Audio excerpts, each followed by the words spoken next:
There are two worlds, one that screams, and one that listens, one that pulls, and one that remains. The outer world, wild, restless, spinning, built on noise, built on attention, built on reaction. It offers you 100 demands before breakfast. It asks for your loyalty, your outrage, your fear, your pride. It flatters you and mocks you in the same breath. It promises comfort and delivers chaos. And then there is the other world, quieter, stronger, often forgotten, the inner world, the place where perception is shaped, where thoughts rise like tides, where meaning is made or lost. It is not seen. It is not praised, but it is where everything real begins. And Stoicism? It does not concern itself with the outer world. It is not interested in changing people. It is not obsessed with justice that lives in headlines. It does not waste time chasing applause or avoiding insult. Stoicism begins where the noise ends. It begins inside, because everything out there is bait. Every opinion, every trend, every injustice, every distraction. It all wants one thing: your mind not to understand it, to own it, to fill it with urgency, to make you forget that the only thing you ever had power over was how you chose to see. And so the Stoic trains, not his fists, not his followers, not his brand. He trains his perception. He sharpens his awareness like a sword.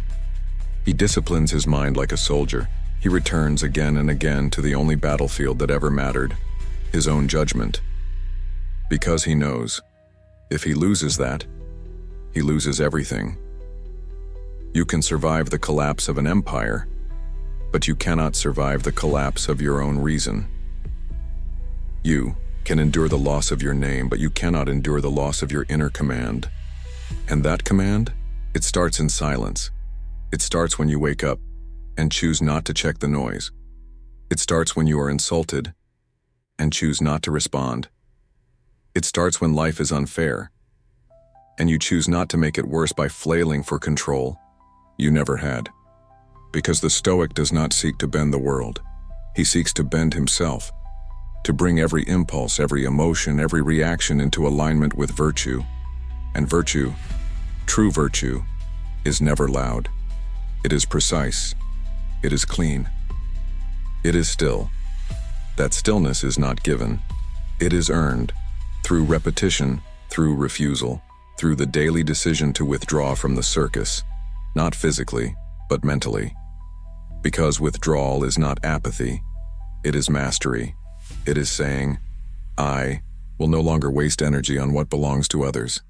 The opinions, the rumors, the traffic, the economy, the praise, the punishment, the performance. None of it is mine. All of it lives outside me. And if I keep chasing it, I will be ruled. Ruled by chaos, ruled by noise, ruled by people who do not even know themselves.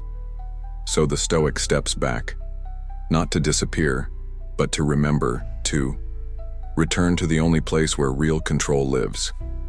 His own interpretation. Because everything you think is bad, one is only bad because you said so. Everything you think is urgent is only urgent because you judged it so. Everything that hurts only hurts because you attached yourself to it. And if you trained your mind to see differently, to interpret differently, the outer world would lose its grip. You'd walk into the same noise, but hear nothing. You'd face the same insult and feel nothing. You'd lose what others call everything and remain whole. Not because you are numb, but because you are anchored. Anchored in reason, in virtue, in clarity. That clarity comes slowly. It doesn't arrive in a moment of inspiration. It's built, breathed into existence. In the second you choose not to argue, in the breath you take instead of a reaction, in the moment you catch your own mind, trying to create a story, and stop. That is Stoic practice, and it never ends. It's not a mindset. It's a way of seeing, a way of walking through the world with a clean lens, where every insult becomes an opportunity. Every delay becomes discipline. Every failure becomes training. because nothing that happens out there can enter unless you invite it. So stop opening the door. Stop living in defense. Stop worshiping opinion and start building the inner world. Start tending to your own soil, your thoughts, your principles, your breath, your alignment. Because when that world is ordered, nothing outside can shake you. You will live in fire and remain untouched, because the fire will never matter more than the form you chose to hold inside it. The world will never be quiet. You keep waiting for it to calm down, to slow, to become reasonable, to finally give you space to think, to breathe, to rebuild. But it won't. The world is not designed for clarity. It's designed for consumption. It feeds on your attention. It multiplies your fears. It inflates your desires. It steals your stillness and sells it back to you as distraction. And if you wait for the noise to stop before you build the inner world, you'll wait forever. You must build it inside the noise. This is the discipline of the Stoic. To construct silence within chaos, not silence as absence of sound, but silence as absence of dependency, because dependency is the true enemy of inner peace. You depend on people being kind, and when they aren't, you fall apart. You depend on success, and when it fades, so do you. You depend on being understood, and when you're not, you panic. But the Stoic? He depends on nothing but his own direction. He walks through misunderstanding without defending. He walks through insult without retaliating. He walks through change without losing his shape. Because his shape does not come from circumstances, it comes from within. It is shaped not by approval, but by principle. And those principles, they are few, but they are everything. He doesn't need to know the outcome. He just needs to know the right action. He doesn't need to predict the future. He just needs to meet the present with integrity. And when things collapse, as they always do, he doesn't fall, because his foundation was never the world. It was how he sees the world. And how he sees it is with detachment. Not detachment as indifference. Detachment as freedom. Freedom from control. Freedom from narrative. Freedom from the lie that his inner life depends on the outer one behaving. That lie is what breaks most people. It's why they panic when they lose. It's why they rage when they're ignored. It's why they spiral when someone else says no. Because they never built their peace on something they could keep. They built it on things they could lose. But the Stoic knows better. He builds where no thief can enter. He plants where no wind can reach. He retreats inward, not to hide, but to fortify, to remember that his breath, his focus, his discipline, these are not rewards. They are duties. He doesn't wait for the mood to come. He shows up regardless. That is mastery. Not the ability to dominate others, the ability to direct yourself. To notice when your thoughts begin to drift into fantasy and return. To notice when your pride begins to speak and silence it. To notice when your hunger for approval rises and starve it, because that hunger is endless and it has no loyalty. One day it wants praise. The next, it wants revenge. Then comfort. Then distraction. Then validation. And it will keep pulling you until you learn to observe it, to stand outside it, to say, I see you, but I do not follow you. This is the posture of the Stoic. He becomes a watcher of his own mind, not passive, not frozen, but awake.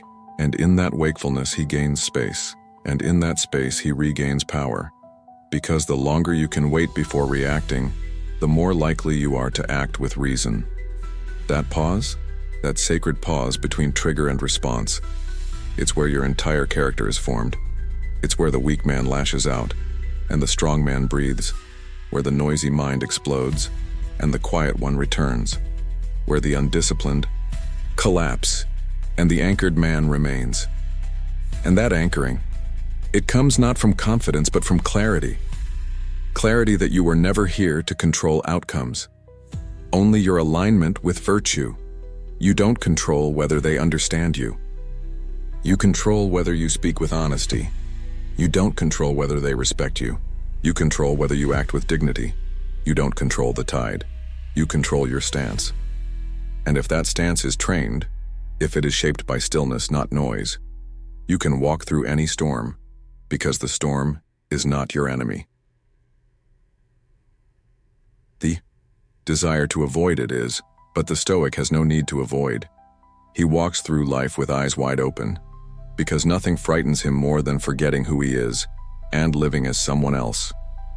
And every time he reacts, he forgets.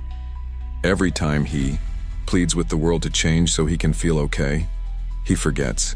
Every time he blames the outer world for the storm inside him, he forgets. But the practice and the daily return is remembering that no one has the power to move you unless you've already abandoned your center. That's the lesson, and that's the work. To master the inner world so completely that the outer one becomes irrelevant, not because it stops existing, but because it no longer rules you.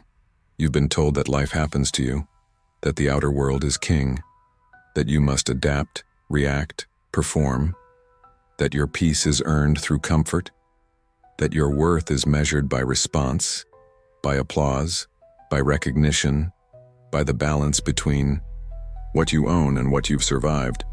But the Stoic never believed that. He knew better. He saw what others refused to see, that all the effort spent managing perception, shaping reputation, controlling narrative, it was energy wasted on shadows. Because no matter what the world gives you, it can take it back.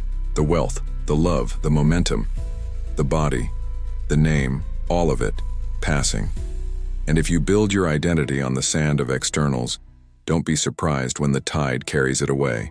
But if you build inward, on stone, on principles, on reason, then nothing outside can change who you are inside. That's the path, not to manipulate the world, but to fortify the self. And that self, it's not what others see. It's what you are when everything else is removed, when the lights are gone, when the praise dries up, when you are left alone with your thoughts. That is the true test. Not what you achieve, but what you become. And the Stoic is obsessed with becoming, not with what he gains, but with how he responds to what is taken. Because the true victory is not acquiring more, it's needing less. Not in things, but in emotion, in noise, in reaction. He doesn't need validation to feel solid. He doesn't need to be right to feel rooted. He doesn't need the world to align, to stay aligned with himself, because he has mastered the art of letting go of what is not his, letting go of the desire to be seen, letting go of the urge to win arguments that don't matter, letting go of the anger that rises every time the world forgets how he thinks it should act. And in that letting go, he finds something rare: stability. Not the stability of predictability, but of presence. A mind no longer pulled into every current. A heart no longer hijacked by every emotion. A soul no longer bargaining with life. Because he has stopped trying to negotiate peace. With chaos, he has chosen peace within himself. And that peace? It has requirements. It demands discipline. It demands awareness. It demands that you look at yourself and take responsibility for the storm you've been blaming on others. Because the world may be loud, but it only enters you through the end. Doors you leave open, so close them. Not with walls, but with wisdom. Not with withdrawal, but with order. Inner order. Where thoughts are examined, where fears are named, where stories are stripped down to truth. Because most suffering is storytelling. Most panic is projection. Most reactivity is a failure to pause. But the Stoic doesn't fail to pause. He trains the pause. He expands it. He lives in it. That half second between feeling and doing, that's where his freedom lives, and he protects that freedom like a warrior guards a gate, not with violence, but with vigilance. Because he knows, the moment you give your reaction away, you give yourself away. You become just another ripple in the chaos, just another man ruled by what he thinks he's escaping. And so he watches, not just the world, himself. He notices the rise of irritation, the tremor of ego, the pull of pride. And he doesn't deny it. He studies it, like a surgeon with a wound, like a general with a map. He doesn't fight emotion. He leads it. He doesn't eliminate feeling. He organizes it. And from that internal discipline, he becomes someone unshakable, not because he doesn't feel the world, but because the world no longer decides who he is. He does, every hour, every moment, every breath.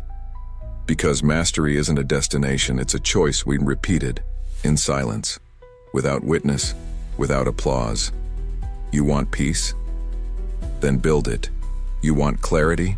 Then train for it. You want to ignore the outer world? Then stop needing it to see you, because the day you no longer need to be seen and is the day you begin to see yourself. You do not need the world to change, you only need to stop confusing it with yourself. You keep thinking that if the world calmed down, you could too. If people understood you, you could rest. If life aligned, you could finally become who you're meant to be. But the Stoic sees the illusion. He sees that every complaint, every frustration, every wave of stress is not about the world. It's about your refusal to let it be what it is. Your obsession with how it should have gone, how they should have acted, what you should have gotten, who you should be by now. But the Stoic doesn't deal in should. He deals in what is, because what is enough. It is not always fair. It is not always kind, but it is always real.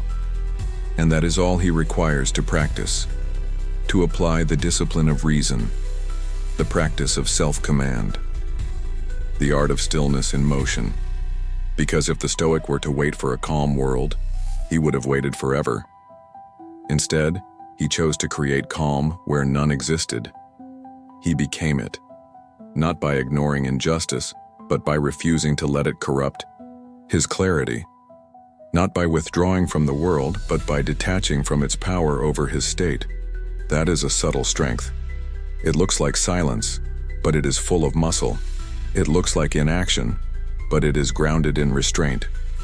It looks like surrender, but it is the highest form of control, self-control.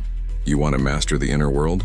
Then stop reacting to every ripple on the surface of the outer one. Start watching. Start observing your first instinct and choosing something better. That gap, that breath. It's where the battle is won, not in great speeches, not in dramatic stands, but in the moment you don't need to be right, in the moment you don't need to be seen, in the moment you let the outer world rage, and you simply do what is yours to do. That clarity, it doesn't arrive by accident. It comes through subtracting what never belonged in your field of concern, what they think, what they choose, what they misunderstand, what they say behind closed doors. All of it, not yours. Let it go. Not because you don't care, but because you care too much about your own soul to let it be dragged into pettiness. You were not born to argue. You were not built to chase approval. You were not created to spend your days trying to fix people who haven't fixed themselves. You were meant to walk, with dignity, through a world that will never reflect your depth. And keep walking, anyway. The Stoic knows, if the outer world is chaotic, that is no excuse for the inner world to follow. If the world is loud, you must go quiet. If the world is reactive, you must go still, not to win, but to remain. Because the man who remains, he becomes the only stable thing in a shifting landscape. And in that stability, there is something sacred, something that transcends status, outcome, attention. It's called authority, not over others, over yourself, over the voice in your head that says you must respond, you must correct them, you must explain, you must punish, no, you must return. Return to breath, to reason, to clarity. That is the cycle, the only loop that matters. Not reaction, but return. Because life will always pull you. Thoughts will always rise. Feelings will always swell. But your practice, your sacred discipline, is to return faster each time, until the return becomes your resting place, until the noise loses its grip, until chaos knocks, and you no longer answer, because you have built a fortress, not around your ego, but around your peace. And in that peace, there is nothing left to prove. You are not here to be admired. You are here to be aligned. You are not here to teach the world. You are here to live so clearly, the world has no choice but to wonder where your strength comes from. And it comes from here. From the decision to live inwardly directed, while moving outwardly engaged, to see the fire and not become it, to see the lie and not repeat it, to see the chaos and not echo it, because you are not here to reflect what's happening. You are here to reflect what is possible. A man, still, present, untouched, unrattled. A man who no longer walks to be seen, but walks because his path is clear, even if no one else understands it, especially then. You don't need more answers. You need fewer questions, fewer imagined problems, fewer what-ifs, fewer internal battles with things that are already done. You think you need clarity, but what you really need is permission to let go, to stop chasing closure, to stop rewriting conversations in your head, to stop needing every thought to be solved, every story to make sense. The Stoic doesn't wait for closure. He accepts, then acts. He doesn't stand in front of broken pieces wondering how they shattered. He picks them up and either rebuilds or walks away, because his energy is sacred, and he spends it only on what belongs to him. The outer world does not belong to him. People's emotions do not belong to him. Their projections, their misinterpretations, their triggers, their chaos. None of it his. And so he does not carry it. He observes. He nods. He lets the storm pass. And while others are trying to control the direction of the wind, and he is adjusting his sail. This is how the Stoic lives, rooted in what is his, detached from what is not, and fiercely loyal to the space between the two. Because that space, that sacred distinction, is the difference between slavery and sovereignty. You are not free if you are still moved by every headline. You are not free if you are still arguing in your head with someone who forgot what they said. You are not free if your peace depends on someone else doing what you hoped they would do. You are free when your breath becomes your home, when your awareness is sharp enough to see the pull and let it go. When you stop asking the outer world to align and align yourself instead. This is not avoidance, it's elevation. It's living from a place most people have never even visited. Place where your self-worth is no longer on lease, where your discipline is no longer seasonal, where your joy is no longer borrowed from outcomes. It is built. And building it is brutal, because it requires you to stop playing the victim, to stop blaming the world, to stop performing virtue and start practicing it alone, in the dark, in the silence of your own mind, because that's where the work is. Not in speeches, in silence, not in public decisions, in private thoughts. That moment when anger rises and you let it pass. That moment when pride whispers and you say no. That moment when fear knocks lying and you say, I see you, but I choose differently. That's the Stoic path, not because it's glamorous, but because it's real. It doesn't require perfect circumstances. It only requires one thing: command of the self. That command, it is not a feeling. It is a system, a rhythm, a deep, quiet alignment between what you believe and what you do. The Stoic does not chase peace. He removes what blocks it. He does not seek freedom. He removes what enslaves him. And what enslaves most people? Not politics, not failure, not even loss. It's attachment to being liked, to being right, to having what they pictured. But pictures fade, people change, plans collapse. The only thing that remains is who you chose to be through it all. And so the Stoic chooses now. In this breath, he chooses silence instead of noise, responsibility instead of blame, presence instead of control. He chooses to walk away from things that tempt his ego and walk toward what sharpens his soul, even if no one sees, even if it makes him invisible, because the outer world will always reward performance.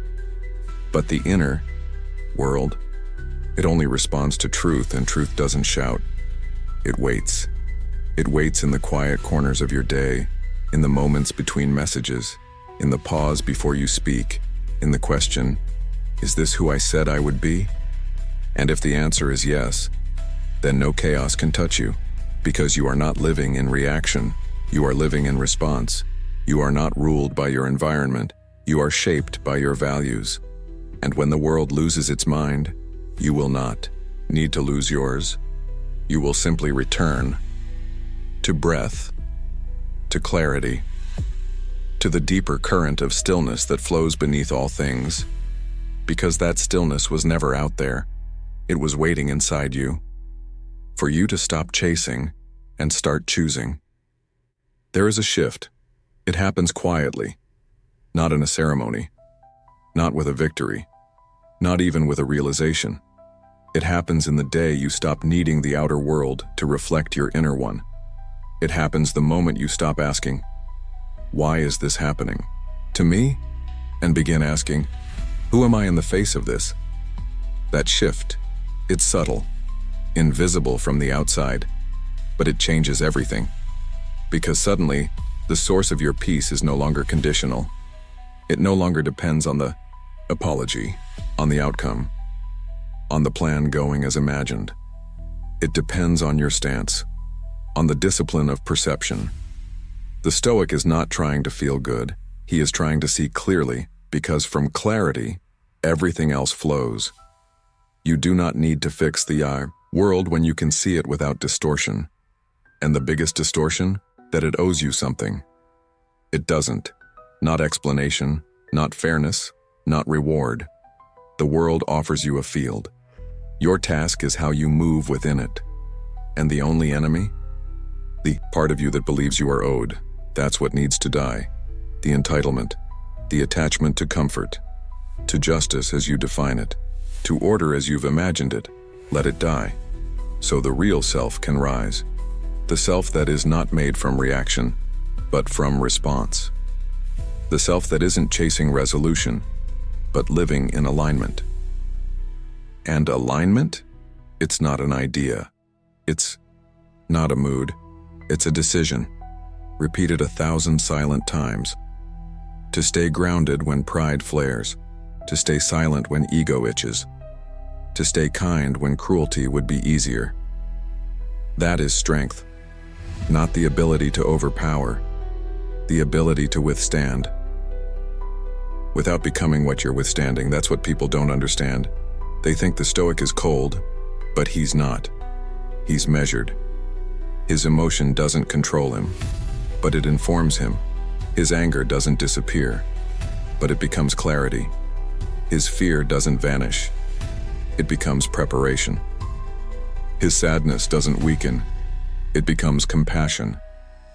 Everything is used, nothing is wasted, because he has stopped resisting what is and started refining who he becomes through it. That's why the outer world loses power. Not because it stops moving, but because he stops needing it to slow down. He adapts, he aligns, he lets it roar while he sharpens, and that sharpening is never over, because he is not here to arrive. He is here to live accurately, with precision, with virtue, with rhythm, even when no one sees, even when it doesn't make him feel better, even when it costs him something, because it always costs something. That's what most avoid. They want inner peace, but not the price. They want freedom, but still want to be liked. They want strength, but not silence. But the Stoic knows the cost is real. You will lose people. You will lose comfort. You will lose the shallow joy of being constantly understood. But what you gain is yourself. not the self the world created, not the version they expect, but the one who stands when it all burns down and says, I am still here. I am still me. I did not become the fire. I became the form within it. And that form, it's not built in theory, it's built in practice. Every moment you choose your path, when it would be easier to drift, every second you stay centered, when everything around you tilts, every breath you return to what is yours. That return becomes a rhythm, and that rhythm becomes identity. And identity, that's the only thing the Stoic ever protected, not his name, not his image, his inner posture. Because when the end comes, that's all that remains. The posture you held, the clarity you carried, the discipline you lived by when no one else did. So keep returning to the breath, to the present, to the practice. Not because it makes life easier, but because it makes you ready. And readiness, that sacred, steady readiness, is the real power. The kind no chaos can touch. There is a moment when effort becomes essence, where what you used to fight for, you now simply are. You used to struggle for silence. Now you carry it. You used to wrestle with restraint. Now it lives in your breath. You used to flinch at insult, defend every shadow of your name, brace yourself every time the world didn't treat you fairly. But now, you observe, you breathe, you adjust, you remain. Not because you're detached, but because you've become clear. Clear about what matters. Clear about what's yours to carry. Clear about what belongs inside you, and what should pass right through. This is what Stoic practice creates. Not armor, architecture, an internal structure so strong, so deeply aligned, that chaos passes through it like wind through stone. It may echo, but it does not erode, because it's not built on mood. It's not built on identity politics or the cult of opinion. It's built on something older, something deeper, something you didn't invent but remembered. The unchanging principles of right judgment, right action, right presence. The realization that you do not own anything you cannot govern, and that includes your own mind. So you govern it, not with force, but with fidelity. You become loyal to reason, to clarity, to the quiet voice inside you that says, not this time, let it go, step over it, keep walking. That voice, you didn't always have it. You used to override it. But now, it leads, because you've learned.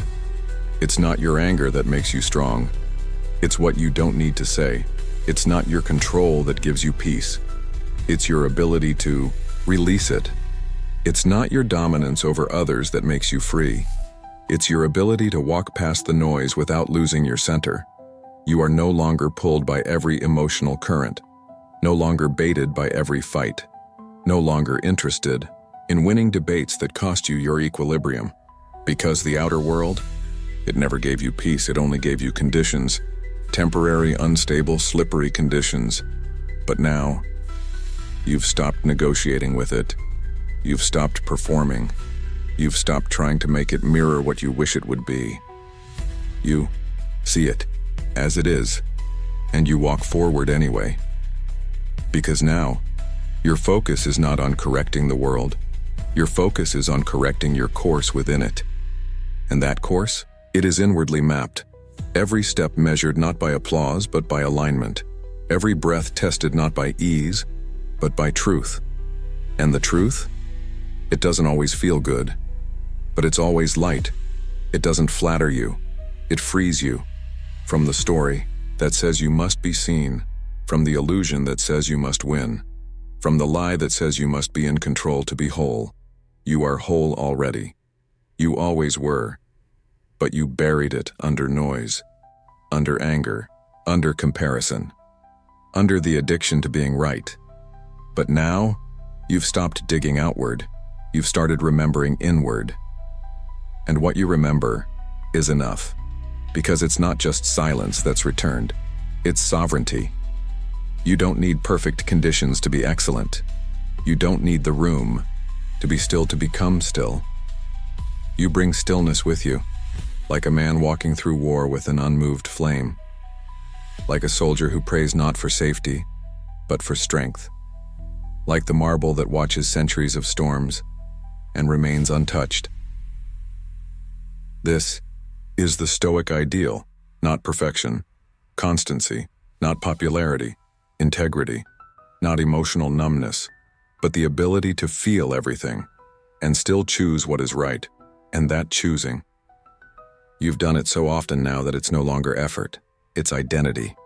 You no longer practice discipline. You are discipline. You no longer wrestle with your thoughts. You lead them. You no longer try to build peace. You embody it, and that embodiment? It's not loud. It doesn't need to be. It radiates in how you carry yourself, how you listen, how you let others fall apart without trying to fix or follow them, because you are no longer afraid of their noise. You are no longer dependent on their agreement. You are no longer living reactively. You are simply living. And that simplicity? It's power, because the rarest man in a chaotic world is the one who needs nothing, but chooses everything with care, who doesn't seek to be remembered, but to be right with himself. And in that rightness, there is peace no outer world can match. There's nothing left to chase, no idea left to prove, no noise left to answer, no shadow left to fear. Because once you've walked far enough inward, you realize the world was never the battlefield. You were, and now that battle is over. Not because you won, but because you stopped fighting. You stopped negotiating with your impulses, stopped arguing with your past, stopped performing for the audience you imagined was watching. You saw the game for what it was, distraction, and you chose practice instead. You chose to do the work of silence, the work of restraint, the work of noticing and not acting, of watching your anger rise like smoke and letting it dissolve in the air before it chokes the room, of watching your pride stand at the door, demanding recognition, and choosing instead to bow your head and move forward quietly, of watching the world bait you and refusing the invitation, not because you're passive, because you're free. Freedom is not doing what you want. It's not needing what you once thought you couldn't live without. It's walking through temptation and smiling gently at the memory of the man you used to be, the one who couldn't go 5 minutes without reacting, without proving, without explaining, but now you let it pass because you've stopped defining yourself by response. You define yourself by rhythm, and your rhythm is stable, anchored, calm, not because life is, but because you trained for it not to be. You trained to lose things and remain whole. You trained to be misunderstood and stay kind. You trained to watch others gain faster and still move with integrity because you're no longer trying to keep up. You're trying to stay aligned. And alignment? It requires no audience. It thrives in solitude, in slow mornings where your breath is your compass, in silent nights where your thoughts become your teacher, in stillness so complete the world begins to look like a storm moving around a mountain, while the mountain simply remains. That's what you are now. Not a reaction, a presence, still, sharp, awake, not cold, but not burning anymore either, just warm enough to guide, just clear enough to see, just strong enough to carry what needs to be carried and leave what doesn't, because clarity isn't about knowing everything, it's about knowing what not to care about anymore. Not because it's worthless, but because it's not yours. And the Stoic has stopped borrowing other people's burdens. He carries only what aligns with his values, only what shapes his character, only what strengthens his posture. And that posture, it's not a show, it's not a brand. It's the quiet way he stands when no one is looking, the way he breathes when things go wrong, the way he speaks when emotion floods the room. Measured, slow, exact. Because that is what he's trained for. Not to impress, but to remain intact, to remain himself, especially when it's hardest, especially when no one else is doing the same, because the Stoic doesn't follow trends, he follows truth, and truth has no season.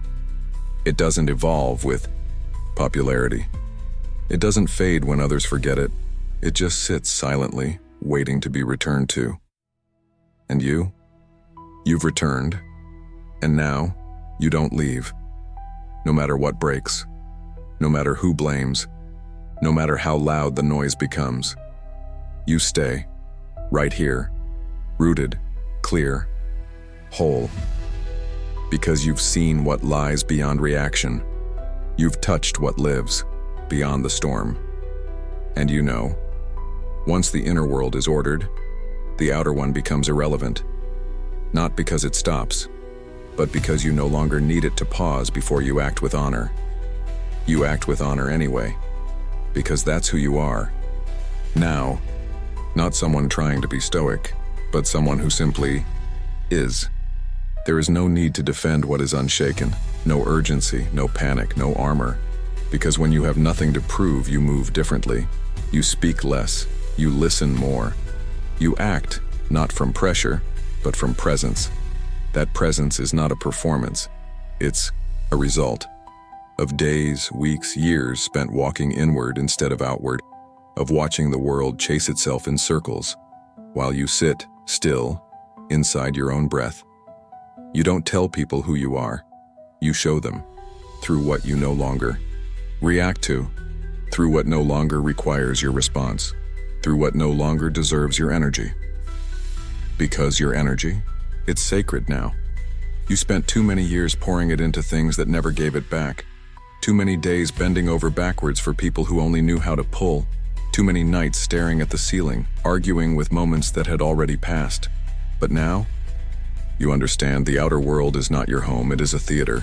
And you no longer audition, you no longer need a role. You are the one who watches, not with judgment but with clarity. You see people not as enemies, but as teachers. Some teach you patience. Some teach you discipline. Some teach you how little your peace should depend on someone else understanding you. And in that understanding, you walk differently.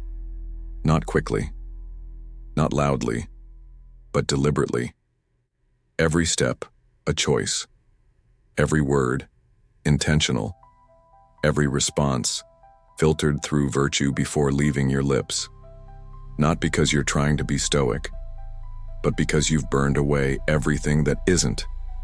Because that's what this journey really is, a fire, one that takes, one that strips, one that leaves you standing in ashes, and asks, now that everything you clung to is gone, who are you?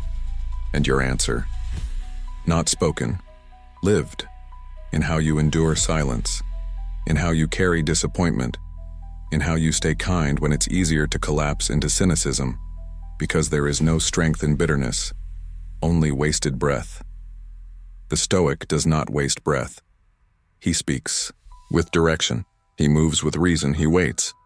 Not because he's passive, but because he knows. Haste is a servant of the ego. And ego? That was the first thing he let go.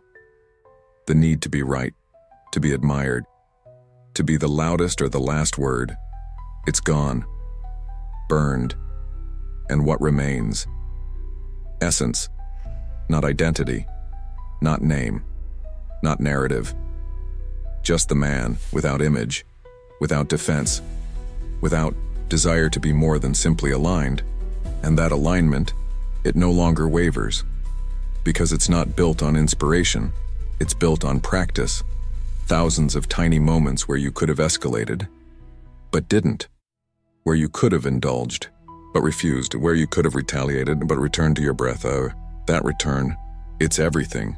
Because that's what mastery is, not domination over others. Return to self, again, and again, and again.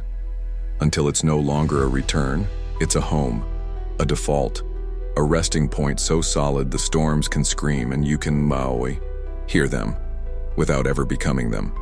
That's the freedom most people never find, because they don't look for it where it lives. In discipline, in silence, in surrender. Not surrender to weakness, but surrender to truth. The truth that no outer outcome will ever complete you.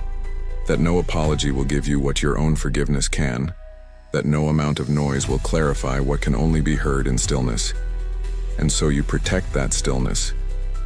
Fiercely, quietly, without fanfare, not by hiding from the world, but by choosing not to absorb it. You let others be loud. You let them win. You let the tides shift, because you have become what doesn't move, not by force, but by form, not because you stopped feeling, but because you stopped flinching. You are no longer a man learning stoicism. You are stoicism walking. The world still turns, still stumbles, still burns, still sings its chorus of chaos and celebration, often in the same breath. But now, you no longer respond to the rhythm of the outer. You move to your own cadence, set not by trend, not by fear, not even by inspiration, but by the weight of your inner law. And that law? It is written in silence, in mornings where you say nothing, but choose everything, in decisions no one sees, in sacrifices no one understands. And that's the beauty of this path. It is invisible. It does not need validation. It does not need applause. It does not need the world to recognize it as noble. It simply is. Like gravity, like breath, like virtue itself. And when others ask, how do you stay calm when everything is on fire? You don't answer. You don't need to, because peace doesn't need to speak. It only needs to be. And when it is real, it radiates. People feel it in how you pause, in how you look at them, in how you let them speak without interruption, in how you absorb the storm and hand back stillness. That is what you are now. Not a man holding it together, a man who isn't scattered anymore, not because he's rigid, but because he's centered, because he no longer leaks energy into things that don't grow him. He no longer bleeds for attention. He no longer fights ghosts. He no longer mistakes movement for meaning. Everything is measured now. Clean, precise. He doesn't speak unless it improves silence. He doesn't act unless it strengthens alignment. He doesn't engage unless his peace is intact enough to carry someone else's chaos without absorbing it. That is strength, not in domination, in containment. The ability to hold your state when no one else can hold theirs. To remain solid, not in ego, but in ethic. In the ethic of personal clarity, of inner order, of invisible discipline. That invisible discipline, it's what makes you untouchable, not because nothing affects you, but because nothing pulls you off course. Not grief, not failure, not noise, because your course is no longer reactive. It is principled, and principle does not panic. Principle does not shift with pressure. Principle does not bend to trend. It simply holds.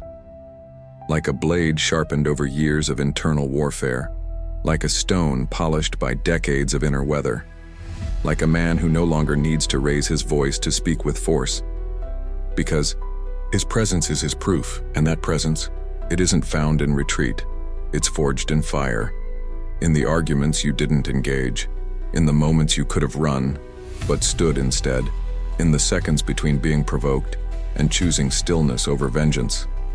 Those seconds, they shaped you more than any success, more than any victory.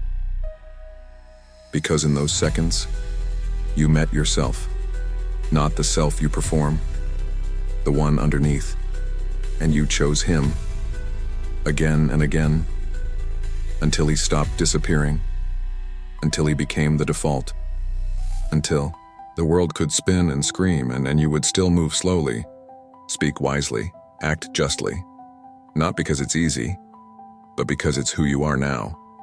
And that now, it stretches.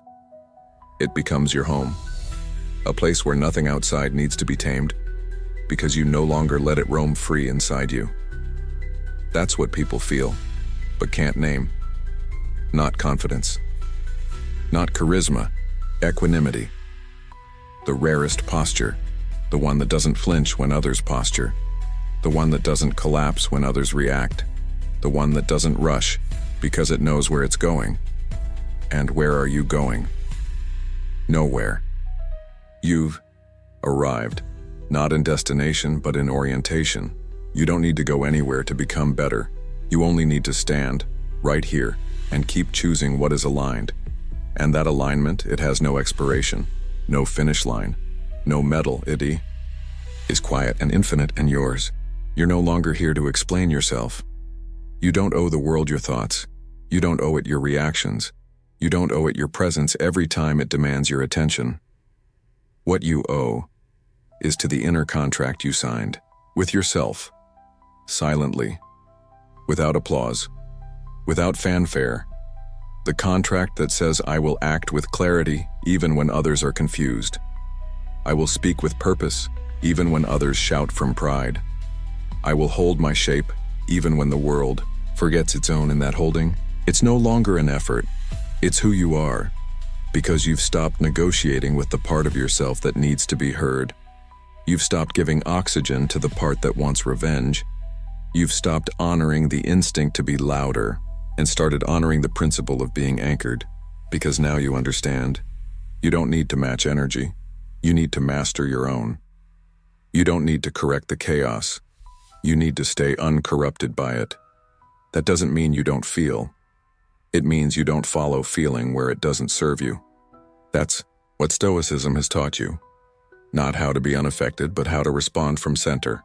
And that center, it is now immovable because it was built in fire. You didn't find this peace on a beach. You didn't inherit it. You forged it.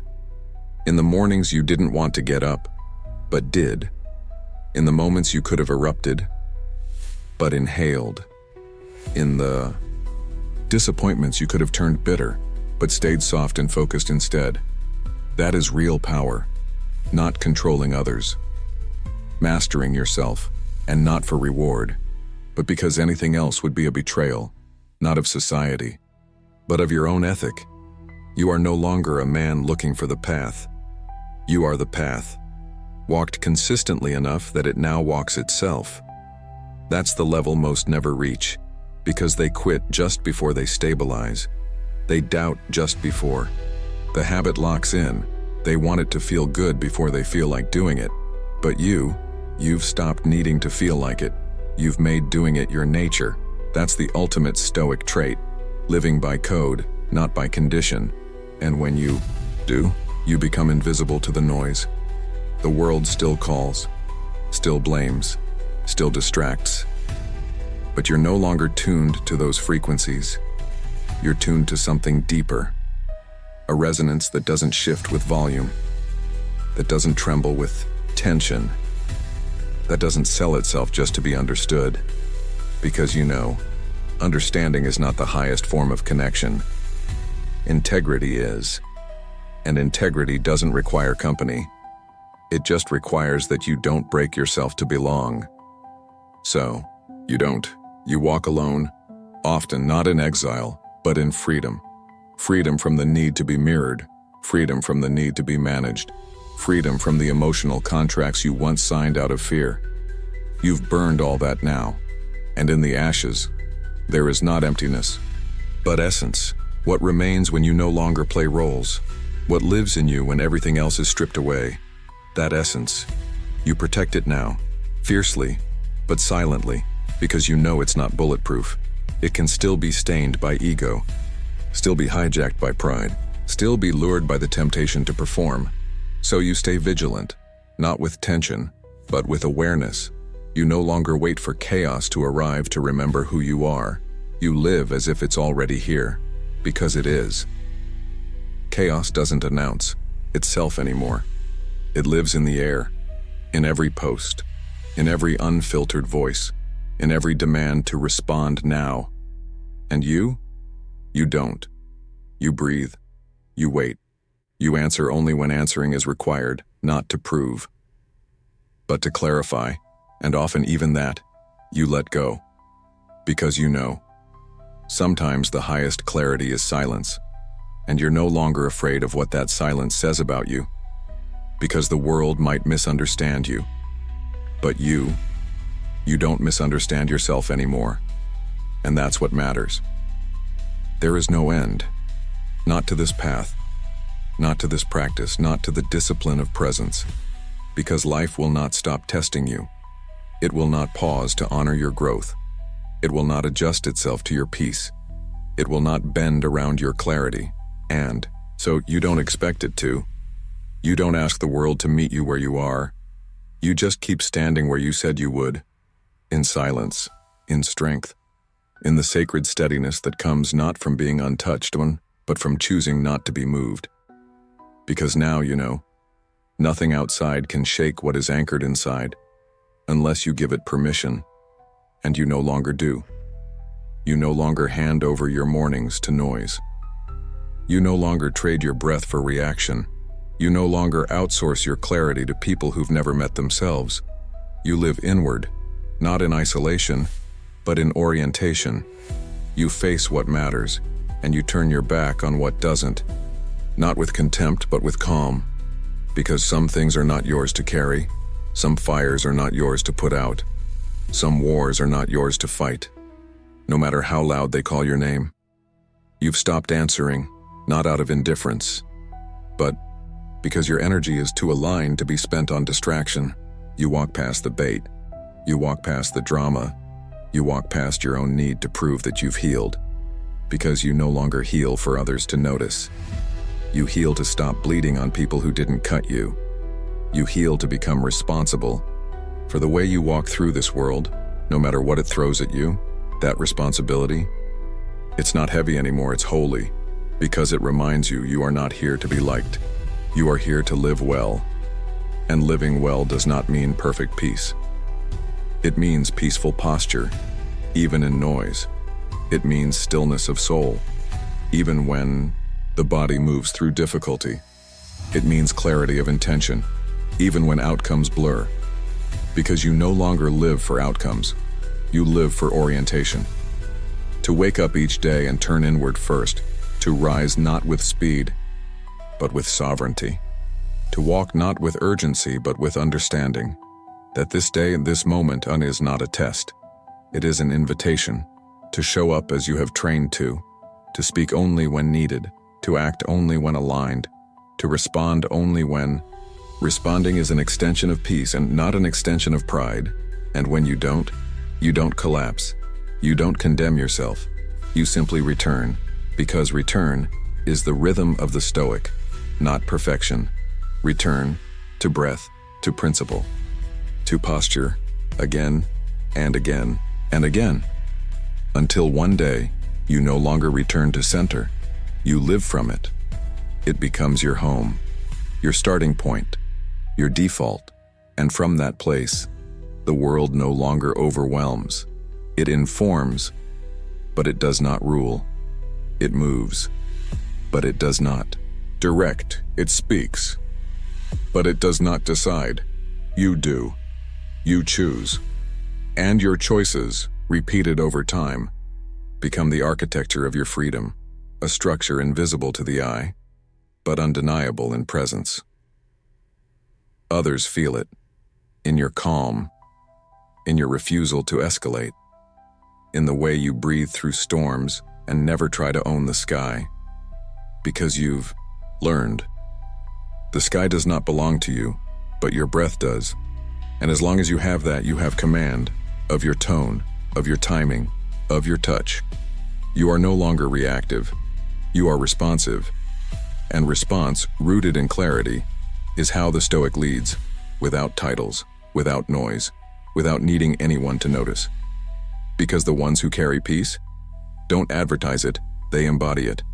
So walk into the noise, into the unknown, into the inevitable imbalance of a world still asleep, but don't carry their weight. Carry your light, the kind that doesn't flicker with opinion, the kind that doesn't shake with rejection, the kind that doesn't burn out when the world forgets your name because you never needed it to remember. You only needed you to stay, to remain, to return.